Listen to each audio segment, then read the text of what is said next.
And welcome back to the Young Dad Podcast, where they're outside grilling, mowing the lawn, changing dirty diapers, or maybe just maybe you got a moment to sit back, relax, grab a cup of coffee, or maybe an energy drink, or whatever your go-to comfort food is. You got to sit down and listen to your favorite podcast, wherever you're at, whatever you're doing. Thanks for being here. And of course, thanks for tuning in.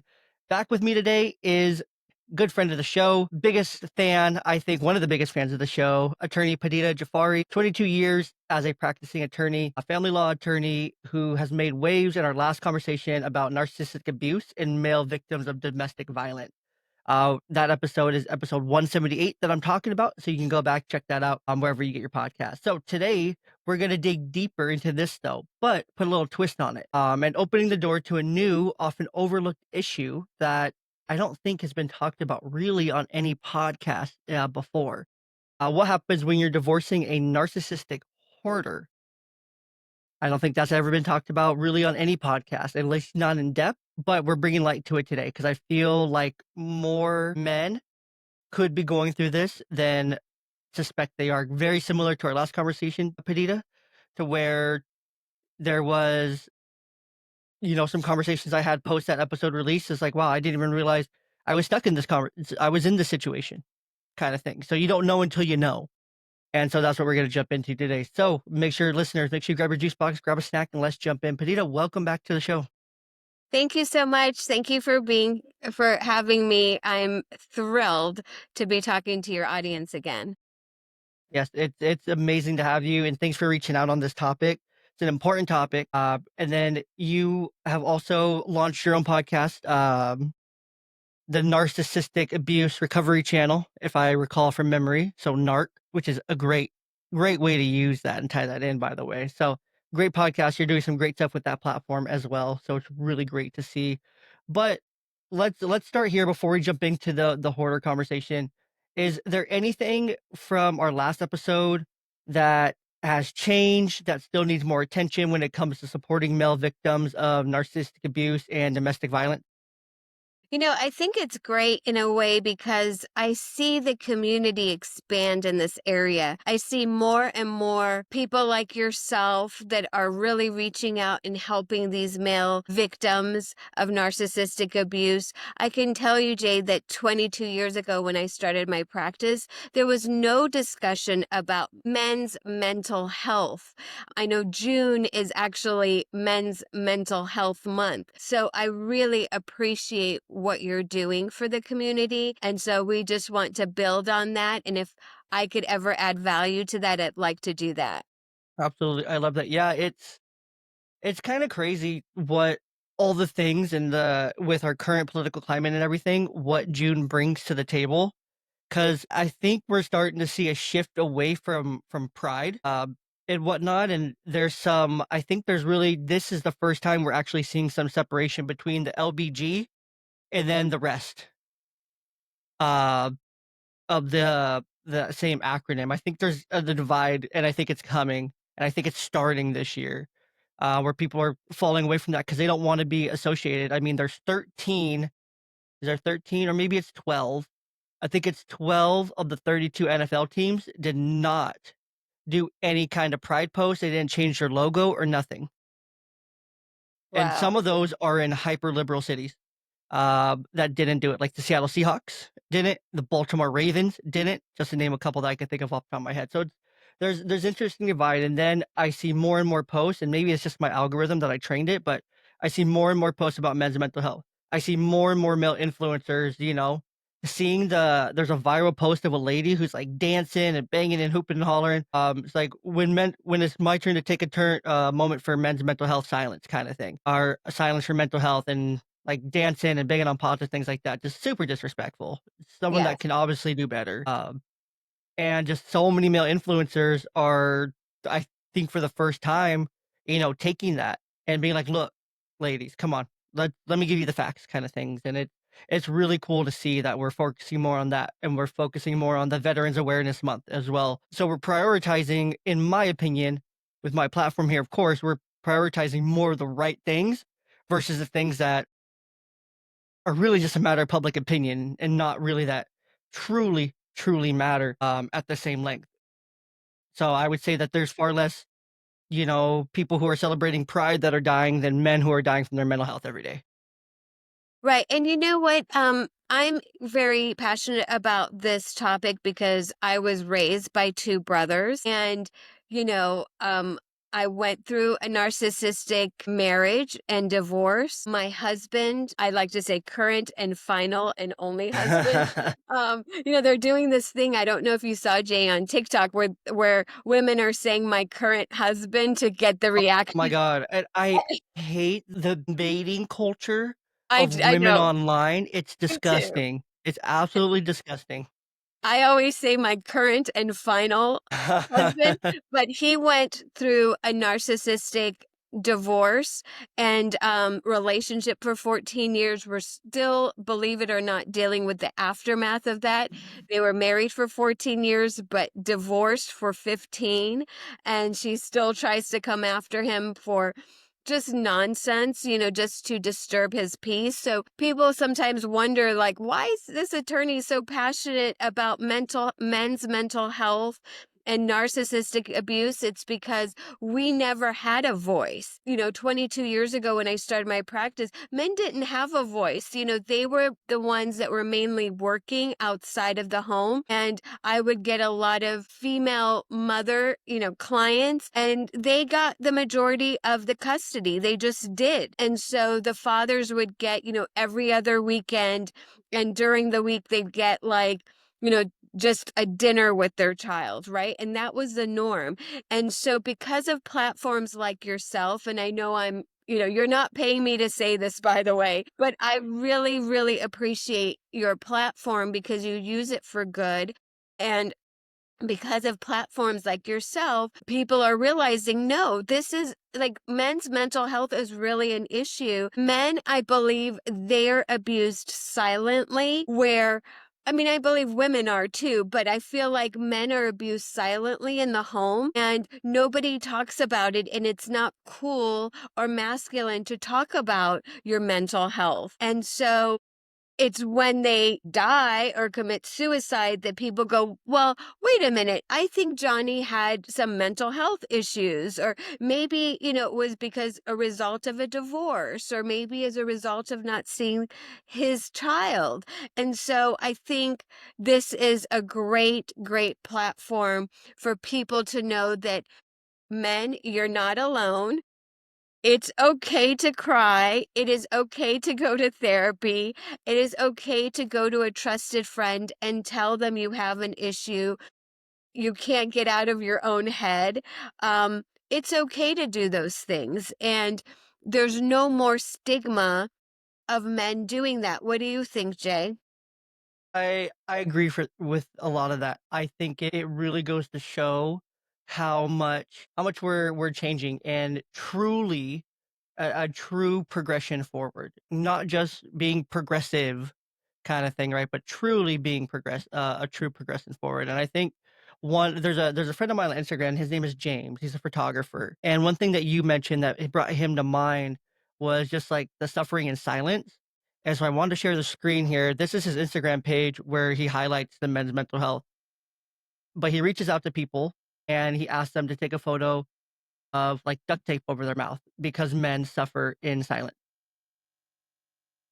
And so these pictures really just, highlight, what men are going through, the suffering in silence that we don't really talk about and that journey. And I think it's just really cool how that captures really a lot of what men are going through and what men are feeling.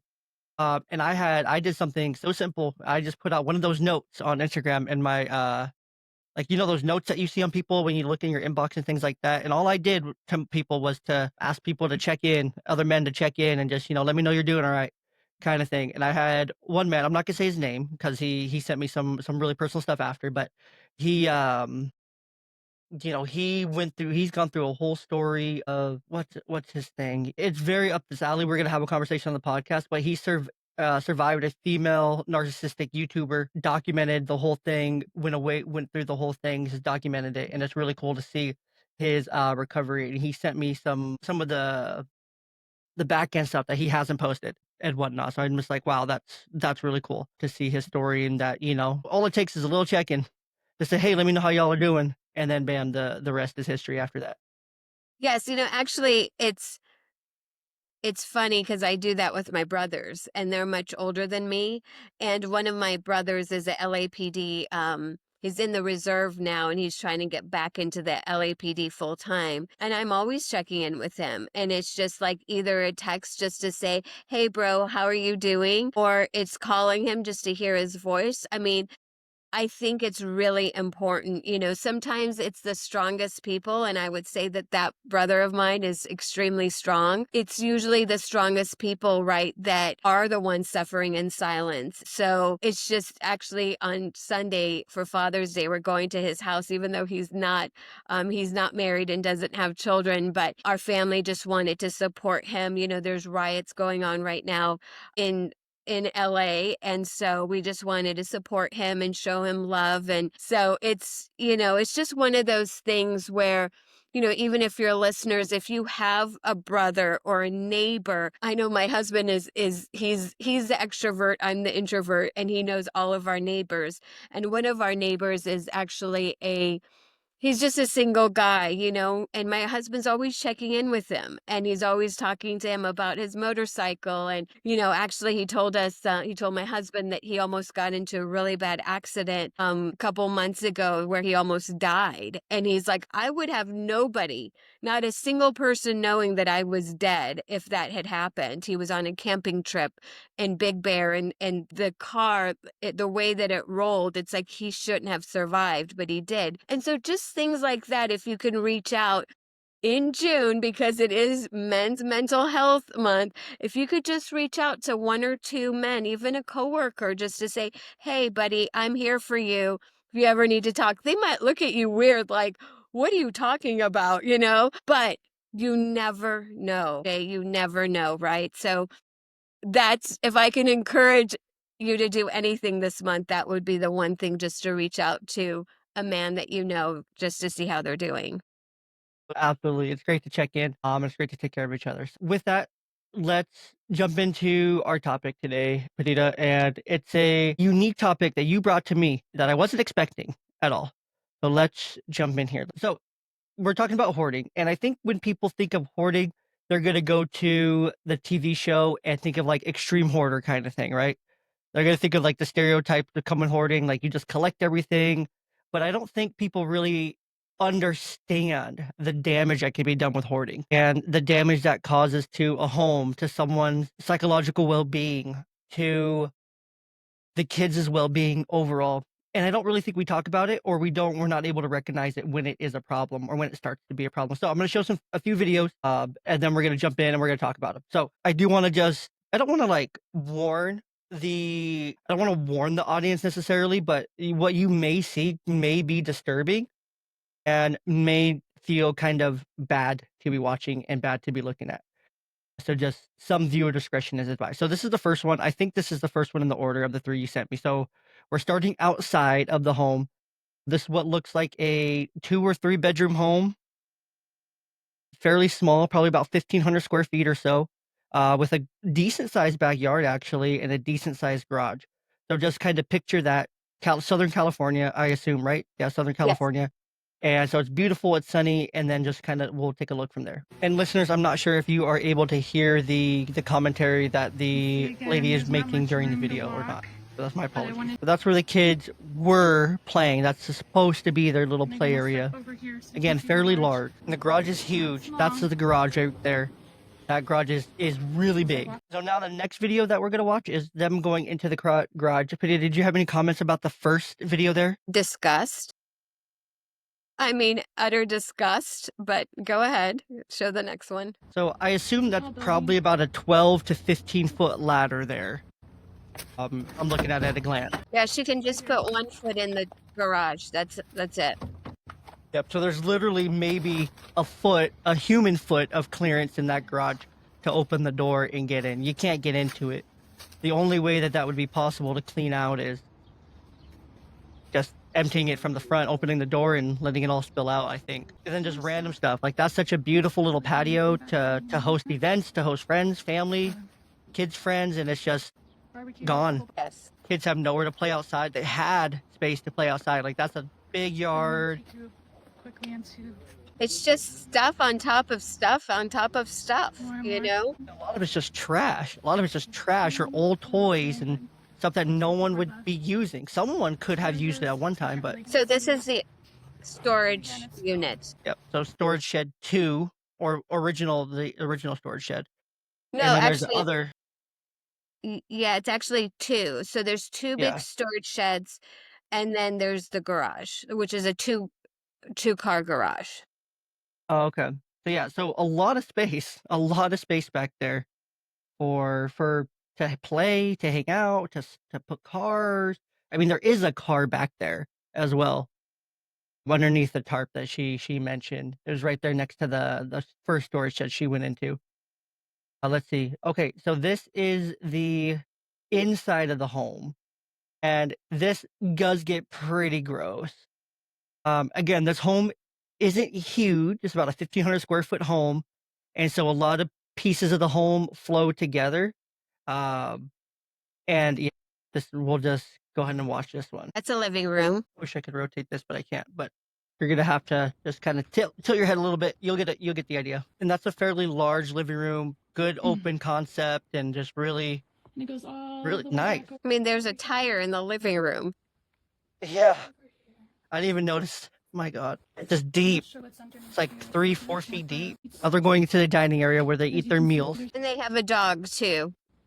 more and more and more I hear that. I can hear that. Yeah, I was wondering. and more stuff. There's All the just way over here. randomness everywhere. I did. Yep. And that's What she just highlighted was a And hole then in the this is where he ceiling came that out. she was talking about. I want to rescue the dog. That's the first thing I want to do, Jay. Yep, roaches in the fridge, bugs in the fridge, mold in the fridge. So yeah, that's the end of that. That's the end of the 3 videos. Um, Gosh, it's just yeah, so the mom in that video, she's not the hoarder, the dad. So this is kind of inverse of the situation we're talking about here. It happens on both sides, right? I think that's important to highlight. It's not always just men. We're not trying to highlight that men are the ones here.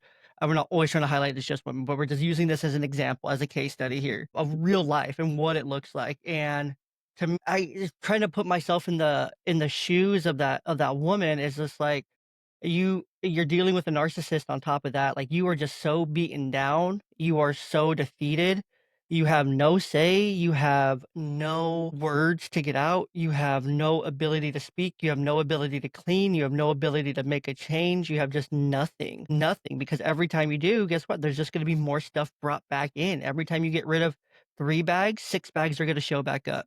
Every time you get rid of a car full, 2 carfuls are gonna come back kinda thing, and it's just a never-ending cycle of that, hoarding and this abuse, and, honestly, my question is, we didn't even look at the bedrooms and what the bedrooms look like. That little area there in the front, that is where the abuser, the dad, sleeps, in his little area that he created. I can't even imagine what their own personal bedroom looks like, where the mom sleeps. I can't even imagine where the kids sleep, and I believe there's 3 kids in this home, so I can't even imagine what those living areas look like, and the dad just shoving shit in those rooms. The bathroom, taking a shower, trying to brush your teeth. You try to brush your teeth and, "Oh, shit, there's a cockroach on my toothbrush. Let me just flick it off and rinse it and move on with my day," kinda thing. We didn't even look at all that, and I'm sure it's absolutely horrifying to look Yeah. in and Yeah, let me just give a highlight of how we got this case and sort of how it all happened. So, this case came to us about 2 years ago where, mom was saying, dad has a hoarding problem. He's got narcissistic tendencies. She had seen some of our videos on social media and, my thing is always trust but verify. I'm a big trust but verify person. And so, obviously, as an attorney, I want to see pictures, I want to see videos, I want to see all the things, right, that are going to support your claim that your husband is. Narcissistic and that he's a hoarder. And so she came with a lot of pictures and we made a request for order asking for the house to be sold, which is sort of a unusual request because usually that request is done at the time of trial and not prior to trial. And so that request was made. Dad was adamant that he was going to refinance the home. We said, okay, we'll give you 6 months to refinance the home. During that time, CPS was called. CPS is called anonymously. They did go in, they did see everything that you and I just witnessed, Jay, and they didn't do anything. They Such a problem in itself is that, I mean, and that's kind of where it is with CPS too, that I think people need to also realize in this, because I live in Washington State. My field of work, I work in mental health, as well documented on this podcast, as you know. And so I work with CPS as well. And I've seen pretty vile situations, and CPS still does nothing because it's like, okay, well, there's still a walkway, there's still running water, there's still food kind of thing. The kids can still walk around, and they don't really, a factor for them is if they have room to play, do they have a bed they can sleep on? Great. Do they have floor they can walk through? Yeah, as long as there's a path, it's fine. And that's what I think people need to realize here is like, oh, well, CPS should have done something. No, reality of what CPS actually is beyond what you think it is in like movies and what's portrayed in modern media for the clickbait stories that you read and whatnot. The reality of CPS is exactly this, to where they go in and they look and like, okay, there's a path. You have food, you have running water, you have electricity still, the kids have beds to sleep on. You have clean clothes. You're still able to wash and clean your clothes. And great. And then they're like, well, here's a couple resources, maybe. Here's some cleaning services you could look into, and you have a good day. So that's what CPS does. CPS is there to get in, get out. Same for APS, Adult Protective Services. They're just there to get in, get out, give you resources, get out, move on to the next kind of thing. And we'll answer the next call, do the same thing. Unless it's like bloody or gory or, you know, physically abusive kind of thing. They don't do anything really when it comes to any of this mental or emotional or psychological abuse here in this form. Right. And so we finally get to court, right? 6 months later, because we wanted to give dad enough time to refinance the house. He couldn't refinance the house. Dad is just mentally very unstable. And so we couldn't get the refi docs together. And when we finally got our day in court, I told the judge, I said, Your Honor, this is not normal case where I'm coming before you and asking you to sell, the marital home. We have a real bad situation, and the children have nowhere to play. The children have nowhere to do their homework. Their bedrooms, which we did not show, is their bedrooms are so filled with things, Jay, that they actually sleep in the mom's room. And that's against CPS policy because Uh-huh. every child has to have their own bedroom, their own bed, Yeah, not their especially because bedroom. technically it depends on the age as well. Depends on the state and age. I'm pretty sure Washington and California are probably about 80% similar when it comes to this. But as long as the children are under 12 years old, different gender children can sleep in the same bed, Right. So in kind of thing. California, each child has to have their own bed, Okay. not necessarily their own bedroom, but they were sleeping with mom because there was nowhere to sleep in their bedrooms. But they still have their own bed though, technically. That's what they see. Right. They want separate, though. They want each child to have their separate bedroom. So you can have in a bedroom, you can have, and I've had represented a father who had 3 children, but he had triple. He had basically one bedroom. So he was sleeping in the bedroom and the children were sleeping in the living room, but it was a bunk bed with 3 beds. They said Mhm. that that was fine. But Yeah. in this case, because they're all sleeping in one bed, Okay. that would not be okay, but Gotcha. again, they didn't do anything about it. What the judge said, and I think this was very interesting for your listeners to know, is the judge said, I have a lot of pictures, but I don't know exactly what's going on. I need a video to kind of see, and I want mom to narrate what's going on. That's why in this video, I hope your listeners could hear, she's narrating. And she said, and I want you to come back in a week.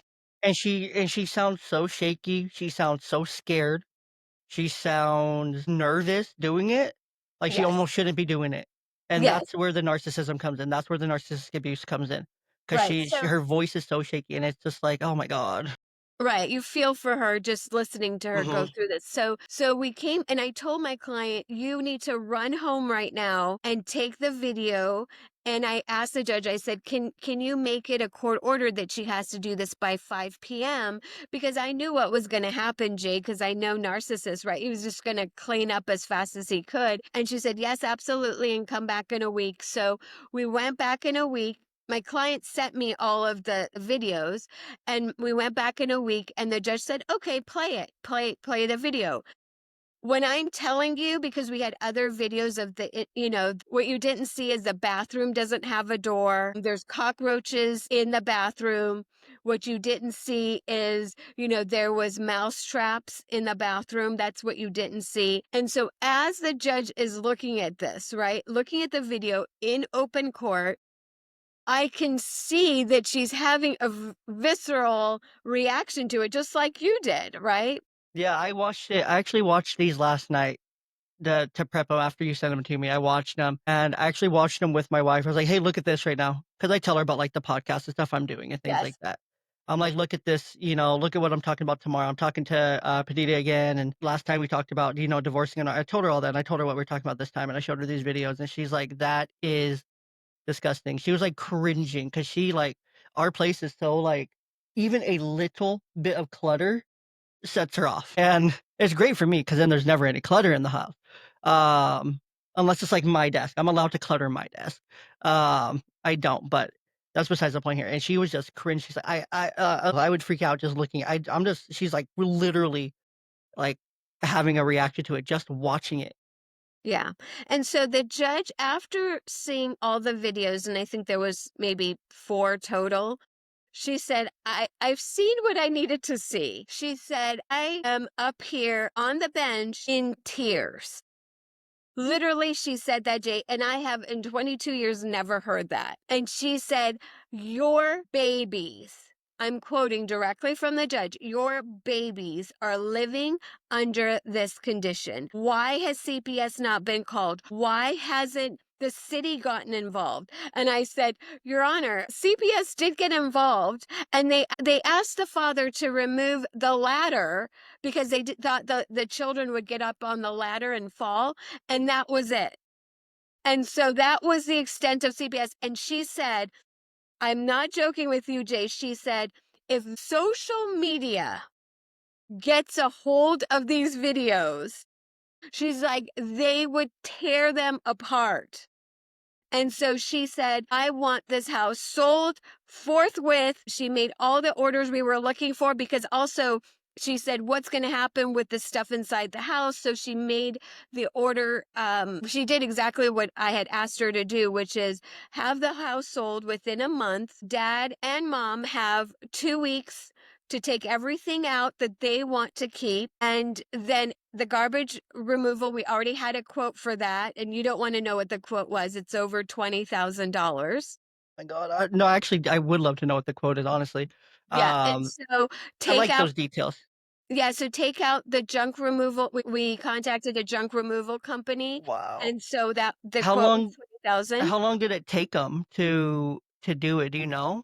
Well, they in the process of doing it because it takes, obviously Mm, a couple days. And yeah. so, and this is an active case that my client allowed me to talk about. So, everything else gets removed that they don't take in 2 weeks, right? So everything gets removed and then the realtor can come in, and we had a realtor that, I've worked with in the past come in and stage the house and have it sold. And have it sold obviously as is because the bathroom doesn't have a door and all the things. So it's really like, listen, this is really traumatic for the children.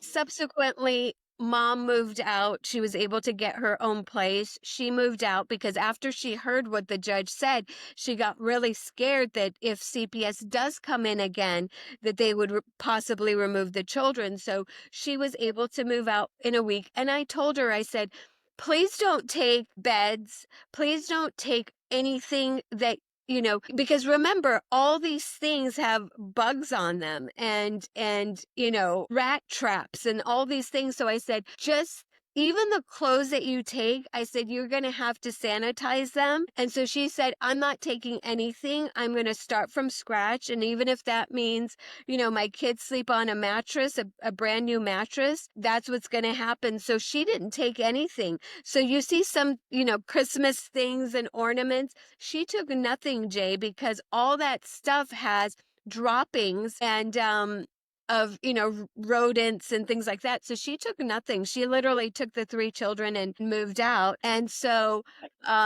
it was Was interesting. CPS or anyone, I'm just curious here, was CPS or the court order, was there anything to give them vouchers to restart, to kind of restart their fridge, restart their pantry, restart their clothing? Was any like that provided? Do you know? I'm literally just asking just because I'm curious.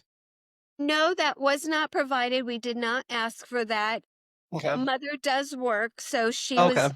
he was able to move out. But one thing that the judge did, we didn't ask for this, but one thing that the judge did was appoint minors counsel because, there's an issue with, the best interest of the children, obviously, and who's looking after the kids, right? So she did right then and there appoint minors counsel, which we're, absolutely fine with. But I want to highlight one thing to show the narcissism part because I think a lot of people listening are probably like, okay, well, yeah, he's a hoarder. We can see that. But where does the narcissism come in? And I want to just tell you what dad said in open court.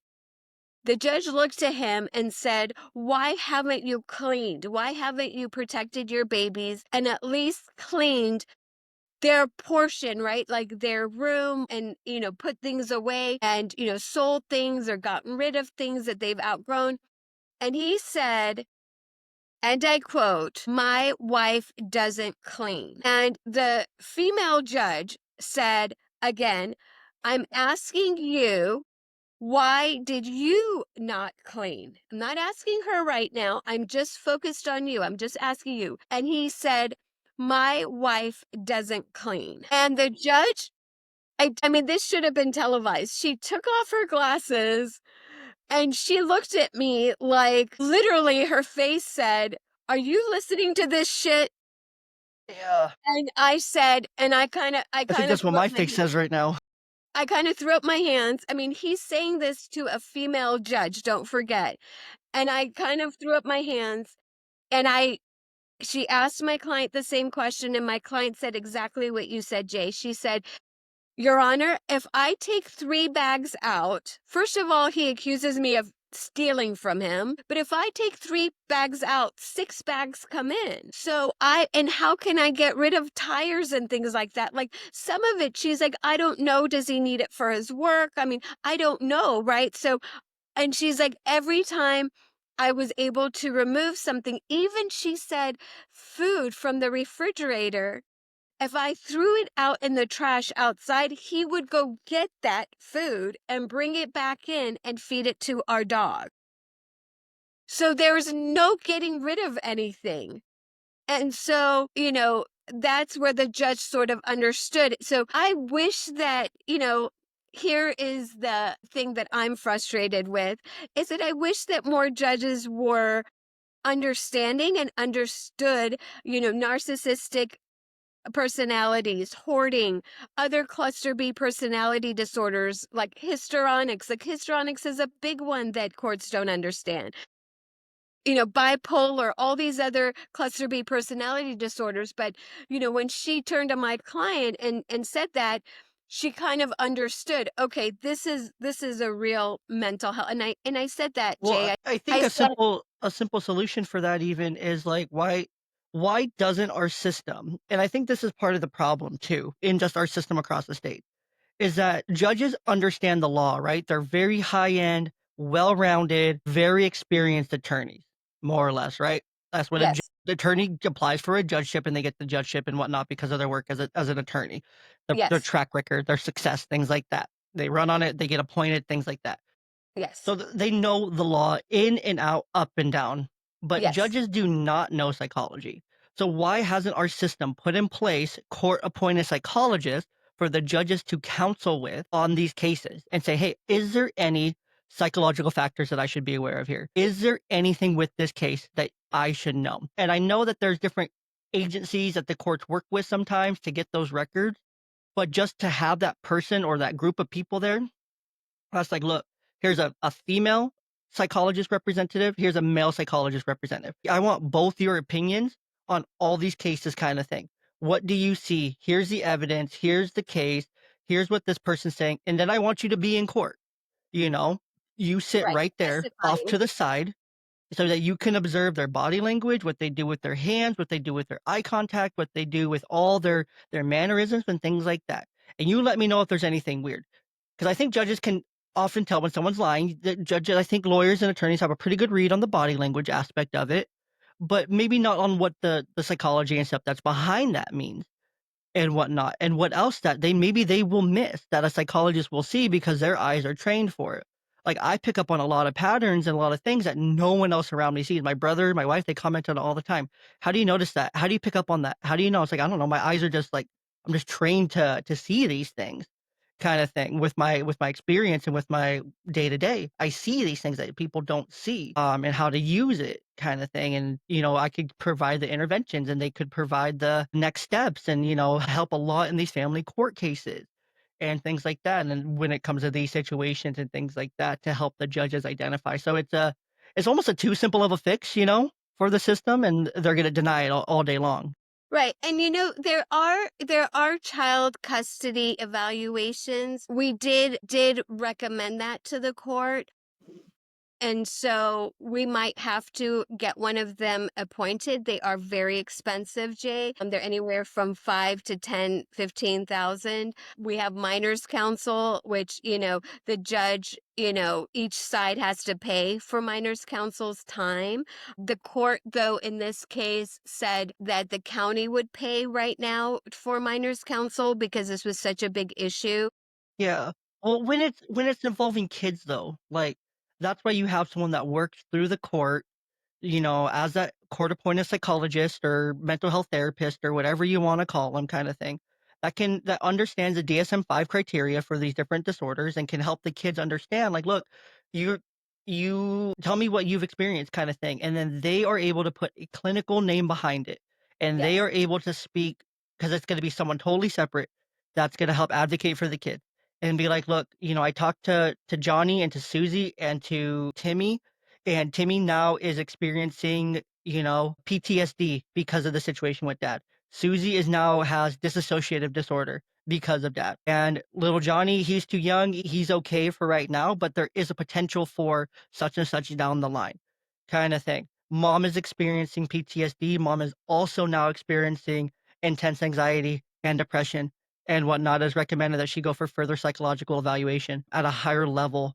for possible medical or medication intervention to help her cope, kind of thing. That's where that person could come in and it would offer a very, very simple solution here to help in these situations. Because that person already works for the court, they're already getting paid.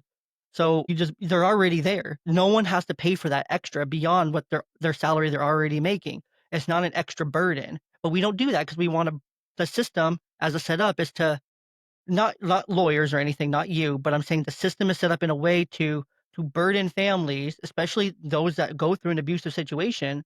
I'd say the mom's very fortunate that she has a job that pays her well enough to move out on her own, get her own place, and or then provide for the kid at a good level and without, additional assistance needed kind of thing. But that's not always that's rarely the case in these That's situations, rarely the right? case.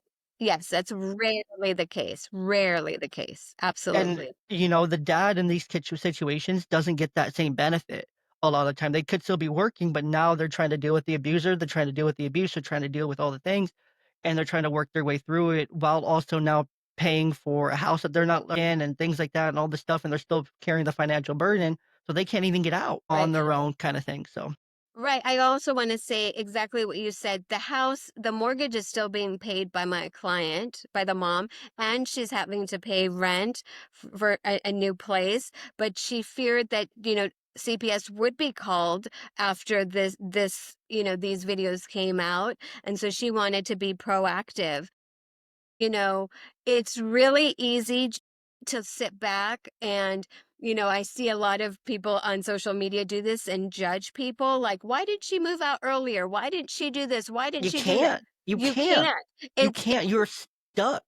you're stuck. And I will say, I've been representing her for 2 years. The person that came to me in the beginning is not the person I'm dealing with now. She was exactly what you said, so beat down. She would stutter her words constantly, even though she's a very I mean, You can she's tell from that video. You can tell from yeah, that video that she's stuttering and she's scared and she's shaky and Right. It feels like she's almost looking over her shoulder Right. every couple seconds to check. It's like, "Oh, what the what's the noise?"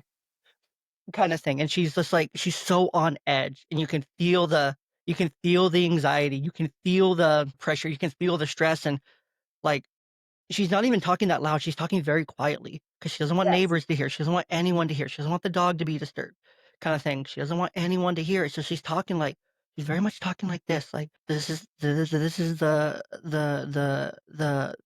look how it's up there, and this is and then when she's walking outside in between the homes, because you can clearly hear people on the other side, she lowers her voice even more. It's like, "You can see that there's a car right there, and there's a thing here and a thing there," and she lowers her voice even more, and that's, I think, the highlight here, like you're saying. Like, when you're in that situation, you're stuck. You're fucked. You can't do anything. You can't do anything because you don't know how to get out. You can't get out. You feel like you can't get out. You've been so beaten down. Your psychology has been so just defeated by the abuser that you think getting out is impossible because they've told you like you can't get out. You can't survive without me. You can't do life without me. These kids are gonna struggle without me, kind of thing. And yeah, Right. And so what I want to say in closing is that if you're in the situation where you're dealing with a hoarder, and most of the times, I will be honest, our cases, a lot of the times the female is the hoarder, the mom is the hoarder, I've or seen the it. wife. I've actually seen this firsthand in a situation my dad was in when I was a teenager.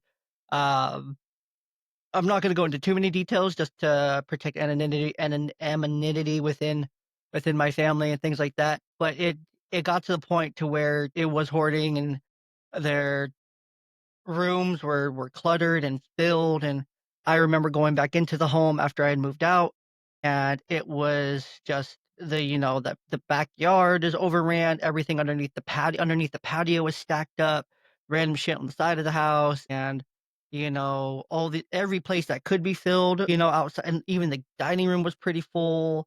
The little nook place where there was, like, a shower and a bathroom was really, really full of stuff. The living room, that what was the living room originally was overran with just books and all sorts of things, and it was just a huge thing. The upstairs where us kids was okay. There wasn't much stuff up there, but downstairs was just cluttered, the backyard cluttered, and yeah, it was just that's just how it ended up. So I've seen this firsthand, and I'm thinking about it now, putting all these pieces together that we're talking about, and I'm thinking about how my dad was. My dad's just he was so stressed all the time. He hated it because he felt like he couldn't breathe. He didn't want to be home. He would work, he would find all the ways to get moving and get out of the situation, and, often, it was a mess, and it was yeah, I just think about it now, and yeah, I saw the impact that it had on my dad. I remember the impact that it had on us boys, and yeah, it was not a fun time, but I just think back to how my dad went through it and how he's still dealing with parts of it, many years later now, and yeah, it's something.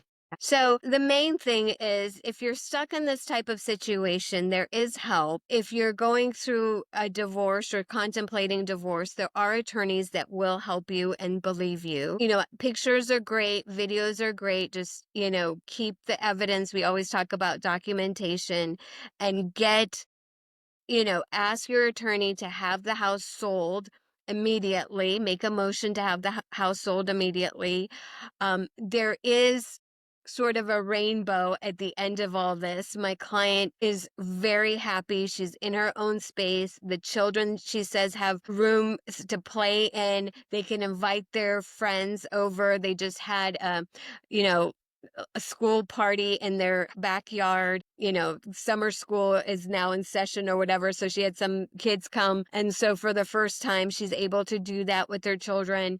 And she says that there's a lot of peace. There's no more anxiety. The kids are not anxious. And so, just know that there is light at the end of the tunnel, but you do have an obligation as sort of the normal parent, the one that doesn't have a hoarding issue or illness, to get your children to safety because your children are looking to you. You're sort of their only hope. And my client now is, when I talk to her, Jay, she's not shaky. She doesn't stutter. She's sort of like, is like a couple notches down. And That's even good. though the divorce is ongoing and there's some, custody issues Yeah, I and feel like this one's gonna be going on for a while. yeah, financial issues, but at the end of the day, it's like exactly what you said. She has peace of mind. She can, come home and know. Listen, I tell my husband this all the time. Our house is supposed to be the place where you come where there's safety and peace. And so that's like the outside world we know it has chaos in it. We all have like difficult coworkers and bosses, and somebody cuts us off on the 405 freeway. We have all of that, right? But when you come home, your home is supposed to provide two things: safety and peace. And if you don't have that, then it's time to strategize a way out. I am not saying this because I'm a divorce attorney and I think everyone should get a divorce. No. If you don't have safety and peace, go to a therapist, talk to a psychotherapist, see how you can fix the situation in your home. But if it's not fixable, life is too short. Why are you in a home that doesn't have peace and safety? So that's a question, really for your audience to contemplate. But I can tell you, for our home, there is safety and peace. I mean, there has to be, right? So I just hope that this sort of visual was good for your audience I today. think so. I think it was great. I think the conversation and the expansion of the conversation that we had beyond it is also great as well. And Padideh, it's always an honor to have you. It's always to have honor to have your fierceness, your fire, your sharpness, your insights, your knowledge, your experience, and everything that you share on the podcast is always just so great to have you. And it's great to be able to call you a friend. It's great to send you funny narcissist videos that we find on Instagram to each other. It's great to share those actual friend things beyond just the podcast. Yes. And I do want to say one thing before we end today. You Absolutely. sent me two stickers and a thank you note last November. I actually have the two stickers on my laptop that I'm using today. One said "Made with Love" and the other one says "Follow Your Dreams." And so those are on. And every time I look at it, I think of you, Jace. No, thank you. That's actually something, yeah, I started doing that quite a while ago where I would send, personal handwritten thank you cards to all my guests because I felt that that was something just really important to do to show like it's always good to show appreciation, right? A little bit goes a long way. And so I'm glad that appreciate resonates with you. I actually got the idea, actually wasn't an original idea. I stole this idea from her name's Chelsea. She hosts the Quiet Connection podcast and then she hosts this other kind of politicized podcast with it's like moms on call or something. I don't listen to it because I don't agree with the points of view at all. I do listen to things on points of view I don't agree on often, but it was just too far to the other side. But she's a great person. So I stole the idea from her because she actually sent me that's the same thing after I was a guest on her show once upon a time and a little like sticker that's like a sensory sticker, like the breathing sticker. I think I put that in there as well, maybe. And so I'm like, I'm gonna do the exact same thing. You know what? Like, listen, recreate the wheel, right? I mean, listen, if you loved it, why not send it to your guests? I mean, I think Yeah. she'd be honored to know that you are following in her footsteps in that way. And this just shows gratitude. I think So, every host should do it because I get so many great messages from guests on the back end. It's just like, oh my gosh, like I've done, X amount of podcasts. Like I've done 50 podcasts as a guest. You are the first one to ever send me this. You're the yes, you first are. one to ever do this. And I'm just like, that's crazy because I feel like it's super cheap. Like to get a thing of thank you cards is $5 on Amazon. To get a thing of stickers is $20 on Amazon or stickers on stamps, $20 on Amazon. The stickers themselves maybe $10. So now you're maybe $30 in. And then it takes 10 minutes to write a card and pop it in the mailbox. And so it's not like you're doing a lot of time and effort to get these out. And it's, that's just the thing that where gratitude comes in. It's like it doesn't take a lot to show gratitude. It takes a few bucks and a little bit of your time, and that's it. That's it. And I have even funnier stickers now, so I'm gonna have to get your address again because I have even funnier stickers now. I have some meme ones, and they're really funny. But anyways, Padideh, this, like I said, an amazing conversation. Where can people find you, connect with you if they're in the state of California, if they're in the San Diego, greater Southern California area, they're looking for someone to talk to, legal representation, where is the best place to get a hold of you to contact you? Well, first, I want to mention the Narcissist Abuse Recovery Channel. Yes. NARC is the acronym. We're on Spotify, iHeartRadio, and Apple Podcasts. So that's number one. And Jay is going to be a guest. So definitely wait until you hear what he has to say on my podcast. And then Jafari Legal, .com, Jafari Legal on all of our social media. This has just been such a great conversation. I think both of us are a little bit triggered right now. Yeah. So we need to go take a couple of deep breaths and listen to the birds. The birds are outside my office window right now. So I really appreciate again what you do, Jay. It's vitally important, and reach out again to the men in your life this month. Just check in with them. So thanks for having me, and hopefully we'll do this again soon. Of course. And to the listeners, thanks you guys for tuning in. You guys are listening to a podcast. You listened to plenty of podcasts before. So go and do all the things to show your support for the podcast. And something I don't mention very often, but occasionally I do. This is a free independent podcast. So if you are ever inclined to show your support, show your love, you can go over to the link in the show notes or you can go to my Instagram, click the link tree. You can actually support by buying me a coffee, as little as $1 over on buymeacoffee.com, Young Dad Pod. You can show your support that way for the podcast if you want. No pressure. I'm not asking you for donations or anything like that. I will still bring you great free content for your day to day. And of course, always head over to youngdadpod.com. Every episode does get a interactive show notes or interactive show guide for activities that you can do at home with your kids, with your family, or with yourself. Every single episode has a theme for that episode over on the website. I think there's over 50 of those available right now, and they're all downloadable for free as a PDF. Also, other things that I randomly add in there from work that I'm like, I'm going to throw this on my website because I created it and I can. So with that, until next time, everybody, we'll see you right here on the Young Dad Podcast.